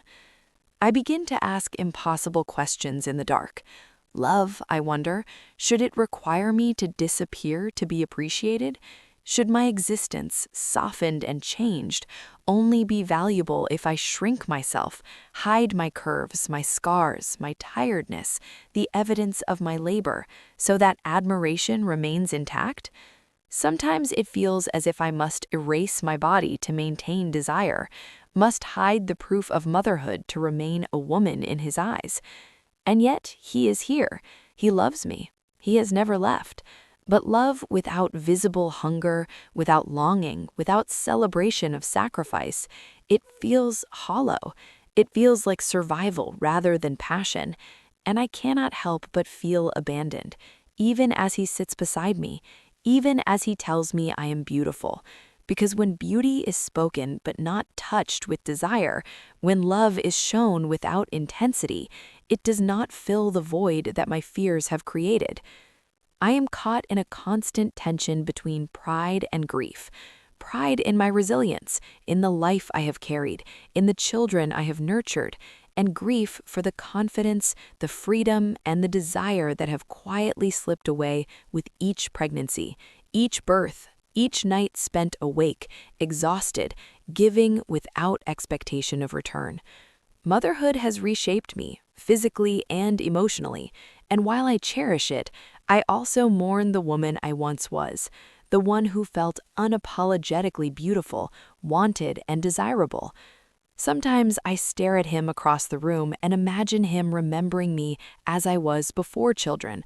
I wonder if he longs for that version of me, and if so, what does that make of the woman who exists now? The woman whose body tells stories of life, sacrifice, and love. I love him with all my heart, yet in the quiet corners of my mind, resentment seeps in. Resentment that the body that has given everything feels unnoticed, that the sacrifices I made to build life are invisible in the gaze of desire, that even love can coexist with the quiet abandonment of not being fully wanted. I think of all the nights I have held my children close, my body aching, my skin soft, and I remember the times I hoped he would see me the way I felt inside, alive, vibrant, beautiful. I remember hoping he would reach for me, desire me with the hunger and intensity of someone who loves not only the life we built, but the woman who made it possible. And when that hunger is absent, when desire seems polite instead of passionate, I feel the sting of invisibility and the quiet weight of resentment. I gave my body to motherhood willingly. I gave my energy, my youth, my comfort, my shape. I gave everything I had. And yet I am learning that love, even deep, steadfast, and enduring love, can coexist with loneliness, invisibility, and quiet abandonment. That love does not always fill the void left by fear, insecurity, and the changes that motherhood demands. And that realization, bitter, painful, inescapable, is one I carry every day, quietly, painfully, as I navigate the complex emotional terrain of being a woman, a mother, and a wife whose worth I fear may now be measured more by what I have lost than what I have given. Do you still find me attractive? The words exist only in my mind, lodged in my throat like a fragile, trembling bird. I cannot bring myself to speak them aloud. Every time I consider it, my chest tightens, my hands grow clammy, and a familiar, sharp fear grips me. I am afraid of the answer, but I am even more afraid of never asking. I see him across the room sometimes, doing ordinary things, smiling at the children, offering a quiet word, a gentle gesture, and I love him. I truly do. But in those moments, I feel a distance I cannot cross, a silent reminder that desire may have shifted elsewhere. My mind fills in the gaps with the worst possibilities, that he no longer sees me as a woman, only as a mother, that his admiration once reserved for me now belongs in memory, or perhaps directed towards someone younger, firmer, untouched by life and motherhood. The thought of asking aloud makes me feel vulnerable in a way that scares me. It's not just fear of a no, it's fear of confirmation, confirmation of the doubts I carry every day. It's fear of seeing in his eyes a flicker of something I cannot bear, disappointment, indifference, the quiet acknowledgement that the woman he once desired has changed, and perhaps he no longer desires her in the same way. Every curve, every softness, every mark on my body is evidence of my life, of my children, of the sacrifices I made, and yet I worry that he does not see the beauty in those sacrifices, that he does not notice the woman beneath the weight of life and fatigue. I worry that love alone is not enough to inspire desire, and that desire, like youth, fades even in the presence of affection. I imagine speaking the words aloud, hearing them tumble from my lips. Do you still find me attractive? And I can feel the way the silence would stretch afterward, how my heart would pound in my chest, how my mind would race for explanations, for reassurance, for anything that could reassure me that I am still enough. But the fear is always stronger than my courage. I fear that asking would reveal a truth I cannot unsee, a reality I am not ready to face. Instead, I carry the question silently. It lives in the spaces between us, in the pauses of conversation, in the quiet nights where he lies beside me and sleep is easier than intimacy.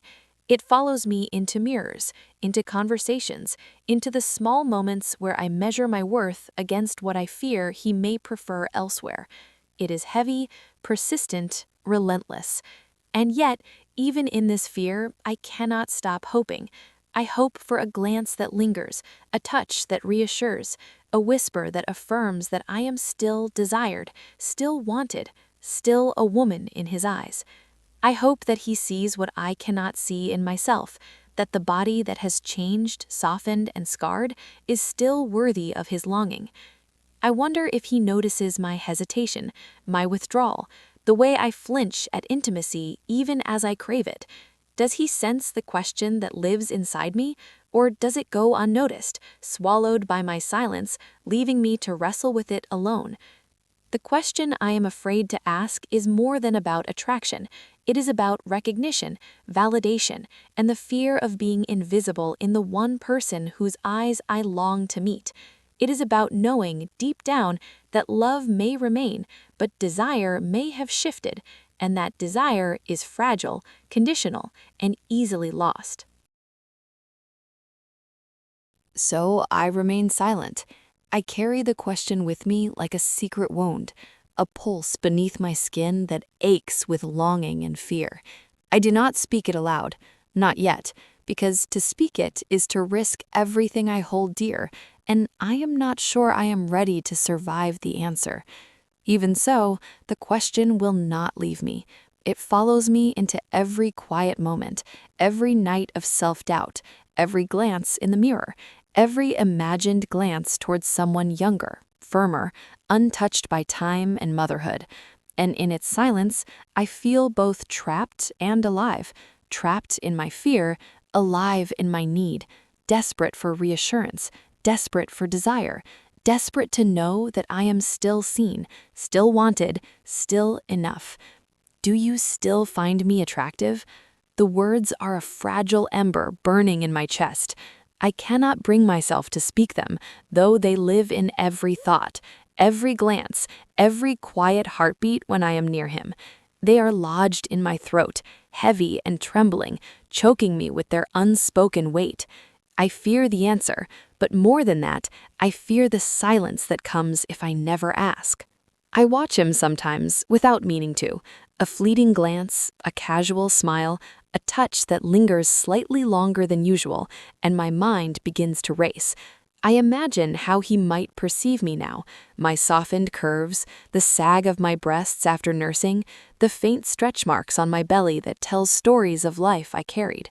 I imagine his eyes lingering instead on someone younger, firmer, untouched by the demands of motherhood. And even if he is faithful, even if his love is steadfast, my insecurities magnify every moment into a quiet torment. The thought of speaking aloud is terrifying. To ask is to risk exposure. It is to admit that I carry doubts, fears, and insecurities that make me feel small, inadequate, and unworthy of desire. It is to admit that I sometimes wonder if the man I love, whose hands once held me with urgency and hunger, now tolerates my presence rather than desires it. My mind spirals. What if he hesitates? What if he struggles to answer? What if he cannot see the woman I have become through the lens of love, and instead sees only what has changed, what has softened, what has been marked by life? I lie awake some nights, watching him sleep beside me, my body pressed close, but my mind miles away.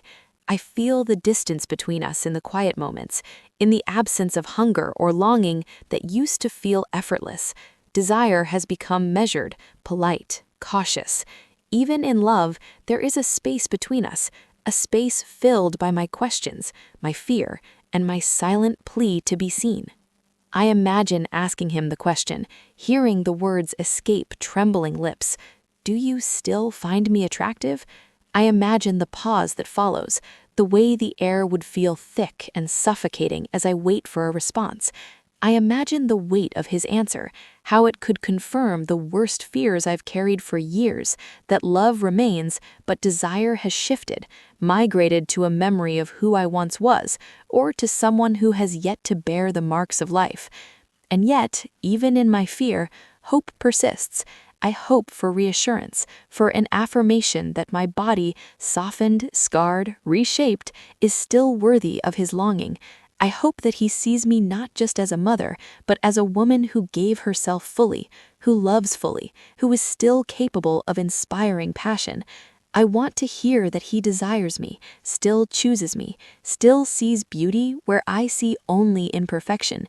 The question is not just about attraction, it is about validation, about survival, about wanting to feel seen and chosen in a body that has changed in ways I cannot reverse. I wonder if he notices my hesitation, the way I shrink from intimacy, the way he flinches at his touch even as I crave it. Or does he take my silence as comfort, my restraint as satisfaction, never realizing that my heart is screaming for reassurance, for affirmation that I am still enough?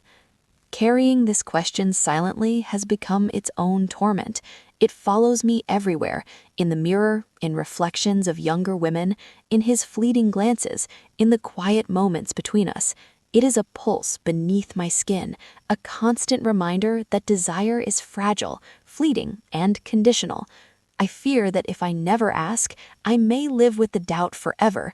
But if I do ask, I may shatter the fragile equilibrium we maintain, revealing insecurities I cannot fully manage. And so, I remain silent. I lie beside him, close yet distant, loving yet anxious, present yet trembling inside.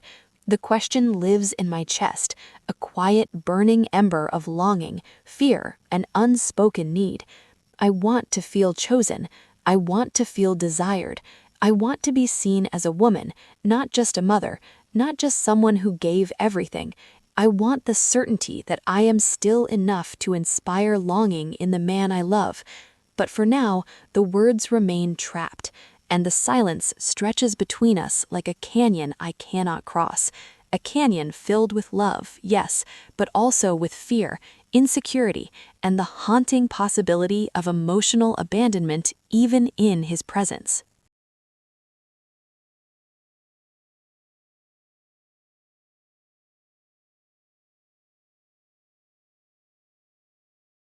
I have carried the question for years, unspoken but heavy in my chest. Do you still find me attractive? It has followed me through sleepless nights, through mirrors that reflect a body I no longer recognize, through moments of intimacy where I flinch and shrink away from the touch I crave. I have imagined every possible answer, some gentle, some cruel, but nothing has prepared me for the weight of truth when it finally comes. When he speaks, it is quiet, hesitant, but real. He does not promise perfection. He does not pretend that the changes my body has undergone are meaningless or that desire does not shift over time. Instead, he speaks with honesty, revealing a complexity I had never considered. Desire is not only about youth or firmness, but about connection, intimacy, memory, and love intertwined. He reminds me that his attraction to me has evolved, that it is deepened with the life we built together, with the children we nurtured, with the sacrifices we both endured. Listening to him, I realize that love and desire are far more complicated than I imagined. My fears, the comparisons, the imagined glances at younger women, the quiet dread that I am no longer enough, have shaped my perception of him more than his actions ever could. I see now that my mind, conditioned by years of insecurity and trauma, has magnified silence and absence into rejection. I have interpreted caution and patience as disinterest. I have seen affection that lacked urgency as evidence of waning desire. His words are not a balm. They do not instantly heal the years of self-doubt, the nights of feeling invisible, the deep ache of insecurity that has shadowed me since my first pregnancy. They do not erase the stretch marks, the softened curves, the body that has changed irrevocably under the weight of life. But they are truth, and for the first time, I see a reflection of myself in his eyes that is not distorted by fear. He chooses me.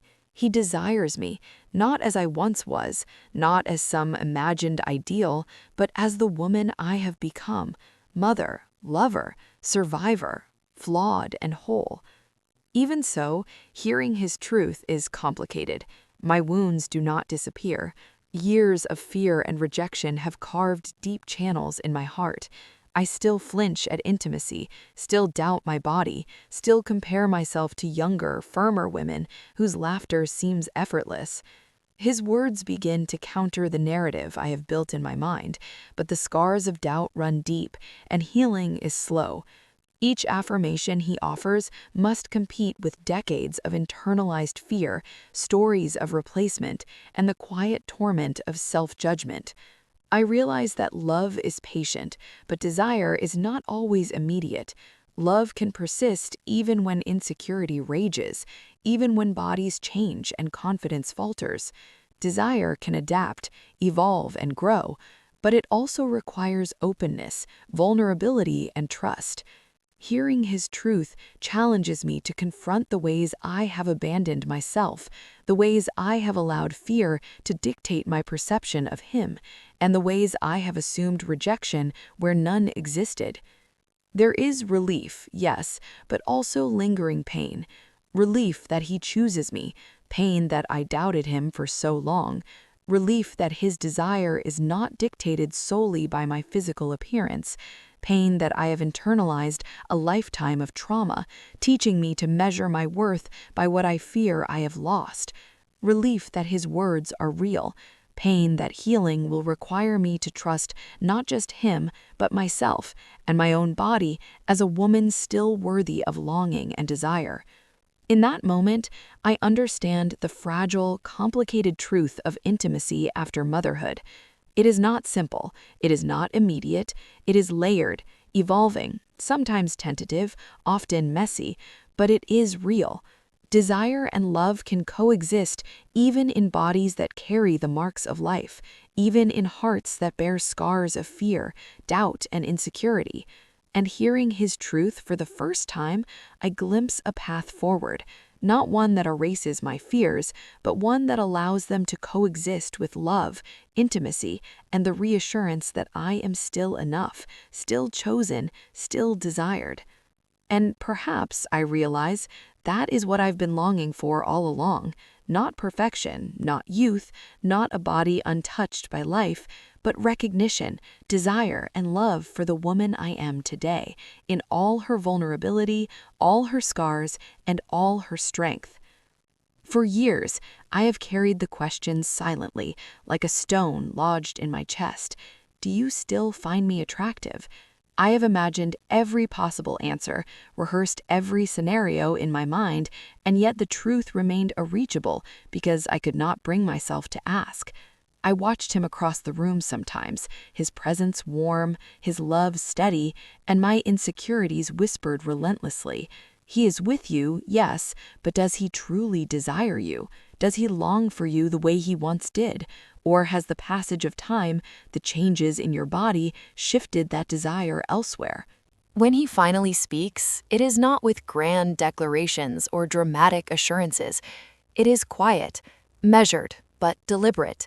His words are honest, vulnerable, and sometimes hesitant, revealing a depth of thought and feeling I had never considered. He does not promise that everything is perfect or that my body has remained unchanged. He does not erase the stretch marks, the softness, the curvature altered by motherhood. Instead, he speaks truthfully about love and desire, how they have shifted, evolved, and grown with us over time.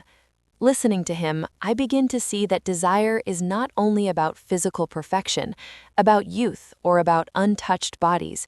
It is about connection, intimacy, history, and shared life. His attraction to me has not disappeared. It has changed, deepened, and intertwined with everything we have built together. He wants me, not an idealized version of me, not a younger, firmer reflection of who I once was, but the woman I am now, a mother, a lover, a partner, a woman who has given everything and continues to give her heart and body freely, even when vulnerability is terrifying. Hearing this truth is both comforting and disarming. I realize that so much of the fear I have carried, every imagined glance at another woman, every moment of hesitation during intimacy, every shadow of doubt, was born not from him, but from my own insecurities and the internalized trauma of believing a woman's worth is defined by her body. His words challenge everything I had assumed about his desire. They are not magic. They do not erase the scars, the doubts, or the nights spent flinching away from his touch, but they begin to chip away at the fortress of fear I have built around myself. Even so, the wounds remain. I still flinch at intimacy. I still wonder if he notices every softness, every curve, every line that motherhood has left behind. I still measure myself against younger, firmer women, fearing they may occupy the space I assume has been quietly lost in his desire. But his truth reminds me that desire is not static, and that love, even when complicated by insecurity and change, can encompass admiration, longing, and passion. I feel relief, yes, but it is a relief tempered by pain. Relief that he chooses me, desires me, and finds me beautiful in ways I often cannot see myself. Pain that I doubted him for so long, allowing fear and comparison to dictate my perception of him. Relief that love is deeper than I imagined. Pain that the journey to fully trust it, to fully trust myself, is ongoing. Hearing his truth illuminates the complexity of intimacy after multiple pregnancies. Desire is not guaranteed, and love does not erase insecurity, but recognition, affirmation, and vulnerability can begin to bridge the gap. It is a slow process, a careful rebuilding of trust in both his eyes and my own reflection. It is realizing that my body, though changed, is not less, that my scars, softness, and curves are markers of life and strength, not signs of loss. In that moment, I understand something profound. I do not need to be the woman I once was to be desired. I do not need to erase my sacrifices, hide my motherhood, or disguise the evidence of life in my body. Desire and love are not static. They grow, adapt, and evolve with time, patience, and intimacy. His truth shows me that I am still enough, not despite my body's changes, but in spite of my own fears and doubts about them. And yet, the lingering ache remains. Healing is not instantaneous. Desire may be acknowledged, but the scars of years of insecurity, comparison, and imagined rejection will take time to soften. Trusting that he sees me fully, as a woman, as a lover, as a mother, is a process, a delicate navigation of vulnerability and affirmation. It requires courage, reflection, and patience. Finally, I realize that what I have been longing for all along is not perfection, youth, or an untouched body. It is recognition, affirmation, and desire for the woman I am today.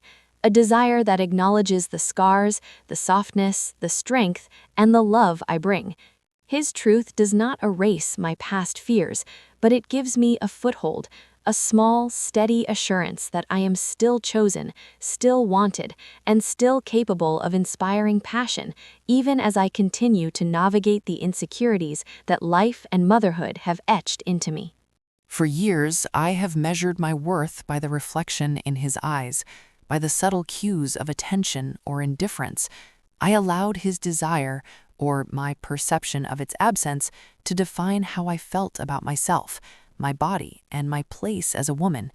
Each pregnancy, each change, each stretch mark became evidence of loss in my mind, proof that I was fading, that I was no longer the woman he wanted. I became trapped in a cycle of doubt, comparison, and quiet resentment, longing for reassurance that rarely felt complete. But slowly, I begin to see that this approach has been flawed. His gaze, his words, his actions, they are part of my life, but they are not my foundation. I begin the painstaking work of separating my body from my worth, realizing that confidence cannot be borrowed or validated entirely by someone else. I cannot measure my beauty by his desire alone. I cannot define myself by what I fear he might prefer in another woman. I begin to look inward.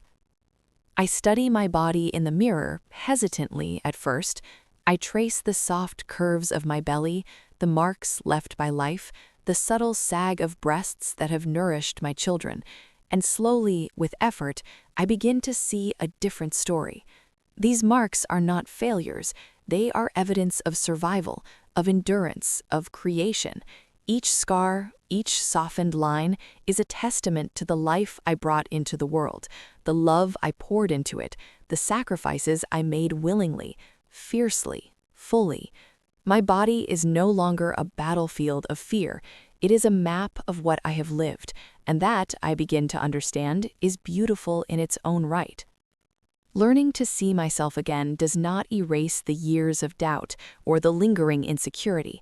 There are moments when I catch myself comparing, flinching, retreating, but I practice gentleness with myself.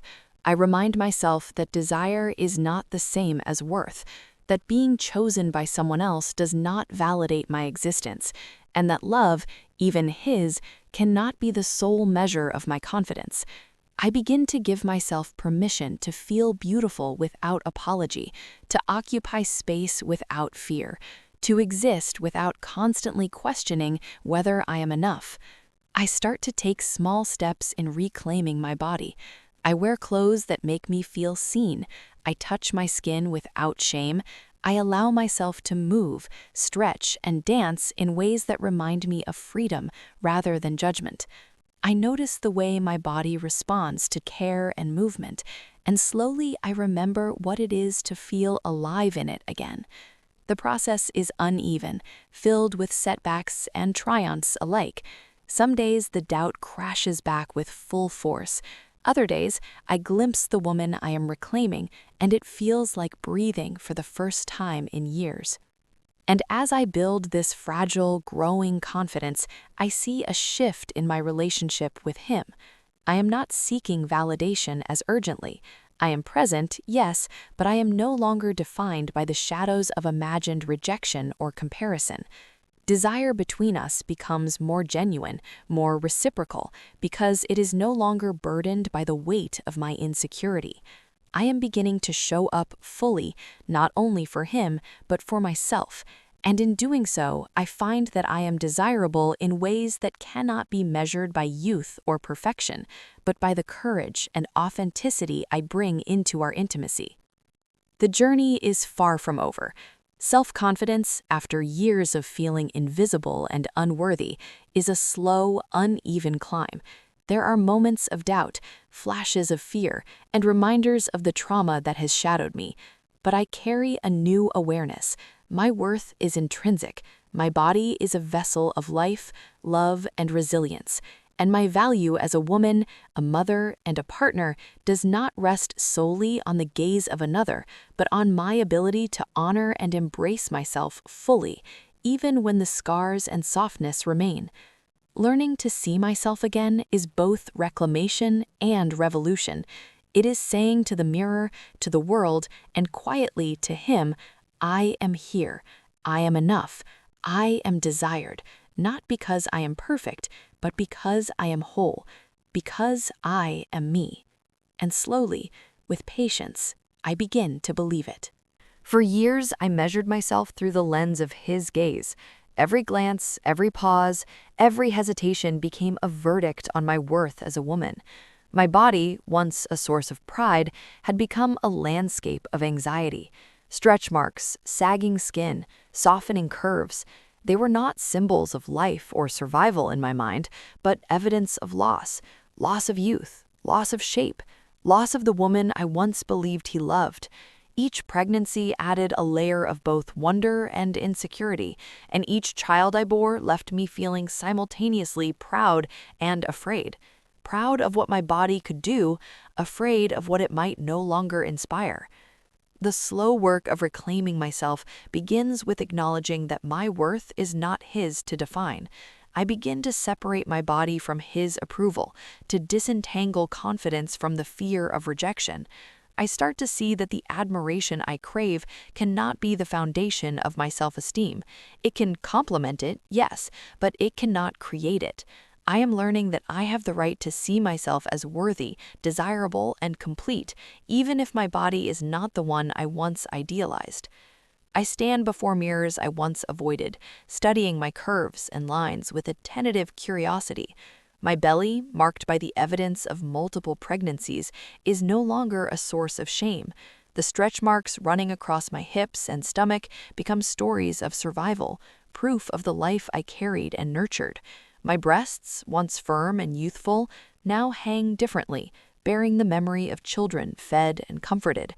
Each mark, each sag, each softening line tells a story, and slowly I begin to see the beauty in that story. I remind myself daily that confidence cannot be borrowed from anyone's gaze. It is not found in his admiration alone, nor in compliments that come too rarely to quiet the inner critic.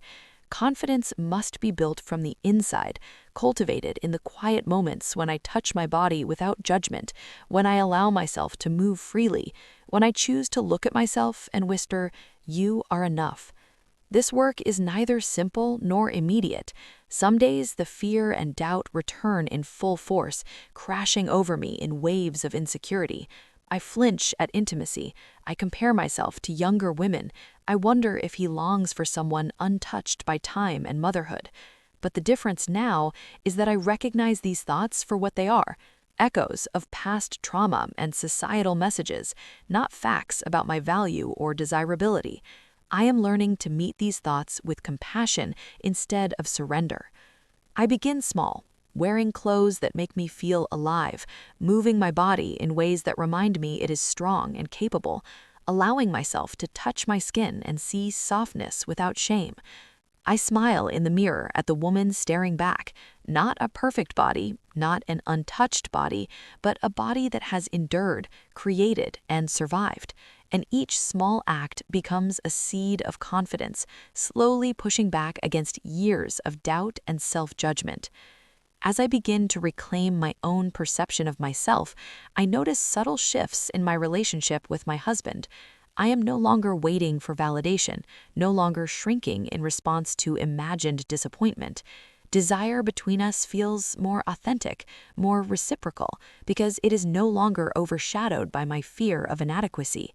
I can show up fully, not as a body to be judged, but as a woman fully present, softened, scarred, but wholly myself.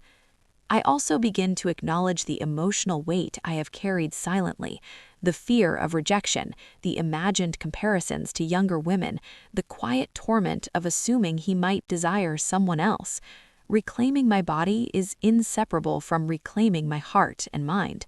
I am learning to honor my sacrifices without shame, to value the life my body has created, and to believe that my worth is not diminished by the changes that come with motherhood. Learning to see myself again is both reclamation and liberation. It is a declaration: I am here, I am alive, I am worthy, and gradually I begin to feel it, not in flashes, not in perfection, but in small, steady moments of recognition, moments where I move, touch, smile, and breathe in my own skin with the knowledge that I am enough, that I am still desirable, still chosen, still seen, not despite my body's changes, but with them. This chapter of my life is not the end of struggle, but the beginning of empowerment. Confidence and self-love are ongoing journeys, cultivated slowly with patience, gentleness, and persistence. I realize now that reclaiming my body is inseparable from reclaiming my sense of self, my right to desire, and my belief that I am fully deserving of intimacy, passion, and recognition, not as someone I once was, but the woman I am today. For the first time in years, I am learning to meet my reflection with compassion instead of judgment. I am learning to honor what my body has done, to forgive what I once feared was lost, and to embrace the woman I have become. And in that embrace, I find a small, precious flicker of freedom: the freedom to see myself, desire myself, and live as a woman whose worth is hers first, and no longer defined solely by the eyes of another. The fear does not disappear overnight. It lingers, a quiet shadow at the edges of my thoughts, whispering that I am no longer enough, that he might look elsewhere, that my body, softened and marked by motherhood, could never truly inspire desire. Some days it grips me so tightly that I flinch at his touch, shrink in my own skin, and retreat behind layers of self-doubt. I have carried this fear for so long, letting it dictate my perception of him, myself, and the intimacy that once felt effortless between us. But today, I make a choice, a deliberate, courageous choice, to stop measuring myself against younger bodies, tighter curves, or imagined rivals. I stop letting comparison govern my worth, and I stop believing that his desire is the sole indicator of my value. I begin to understand that my insecurity has been my prison, and that the first step toward freedom is claiming my right to feel beautiful, wanted, and worthy, even when my body bears the evidence of life and sacrifice. I start to see my body differently. The scars, the stretch marks, the softness, they are no longer symbols of failure, but of resilience. Each mark tells a story of children I carried and nurtured, of sleepless nights, of patience, of love that was given wholly. I begin to acknowledge the strength it took to endure, to create, to give, and to continue showing up every day. My body is a testament to survival, and survival is beautiful. Healing does not mean perfection. Healing does not erase the years of doubt or the moments of flinching, the nights spent staring at the ceiling, wondering if he still desires me, the whispers of inadequacy that creep into my mind. Healing means choosing myself, even when fear tugs at me. It means meeting my reflection with compassion rather than criticism, embracing softness rather than resenting it, and allowing myself to exist as a woman with worth, independent of external validation. I reclaim myself not only as a wife or a mother, but as a woman who still deserves love, desire, and peace. I am allowed to want passion and intimacy, to feel desired without shame, to inhabit my body with confidence and joy. I remind myself that being a mother does not erase my sexuality, my sensuality, or my right to be chosen. I can give love freely and still claim it for myself. Choosing healing over fear also means opening myself to vulnerability. I allow him to see me, truly see me, not just the body, but the insecurities, the scars, the history, and the heart behind them. And in that vulnerability, I find connection. I discover that intimacy is not about perfection or youth, but about trust, honesty, and mutual acceptance. I realize that he does not desire an idealized version of me. He desires me, soft edges, scars, and all. And in that desire, I feel seen, wanted, and alive in a way I had long forgotten. The journey is ongoing. Some days the fear returns, sharp and insistent, but each time I remind myself of my choice. I remind myself that my worth is not contingent on comparison, youth, or perfection. I remind myself that I am allowed to take up space, to desire, to be desired, to move through the world fully and unapologetically as a woman who has given much, but is still whole. I choose to embrace healing over fear. I choose to honor my body, my experiences, and my desires. I choose to reclaim the intimacy, the passion, and the joy that motherhood and life have sometimes obscured. And slowly, I feel the walls I built from fear begin to crumble. I am learning to love myself as fiercely as I have loved others, to desire myself as boldly as I have desired life, to exist as the woman I am today, not diminished, not invisible, not defied by what I have lost, but radiant in the strength, resilience, and beauty I carry within me. For the first time in a long time, I feel it, a quiet certainty that I am enough, that I am worthy of love, that I am worthy of desire, that I am worthy of peace. Thank you so much for sharing your insights and experiences on this deeply personal topic. What we've heard today reflects a reality that many women quietly carry, the fear that their bodies, after pregnancy and motherhood, may no longer be enough in the eyes of their partners. It's natural to have these insecurities, especially in a society that often places unrealistic expectations on women's appearance. But it's important to remember, intimacy, love, and attraction in a lasting relationship are built on far more than physical appearance. The bond between partners grows through shared experiences, trust, and emotional connection, not just through bodies or youth. Your worth is not measured by the number of pregnancies or the way your body changes. It's measured by your strength, resilience, and the love you give and deserve. As a medical professional, I want to reassure every mother that these fears are common, valid, and worthy of attention. Seeking support, whether through counseling, honest conversations with your partner, or self-care practices, can help transform anxiety into empowerment. Pregnancy and motherhood may change your body, but they do not diminish your beauty, your sexuality, or your value as a partner. So, as we close, I encourage every woman listening today to embrace herself fully, honor the journey her body has carried her through, and trust that the right partner will continue to see her for the whole incredible person she is, inside and out.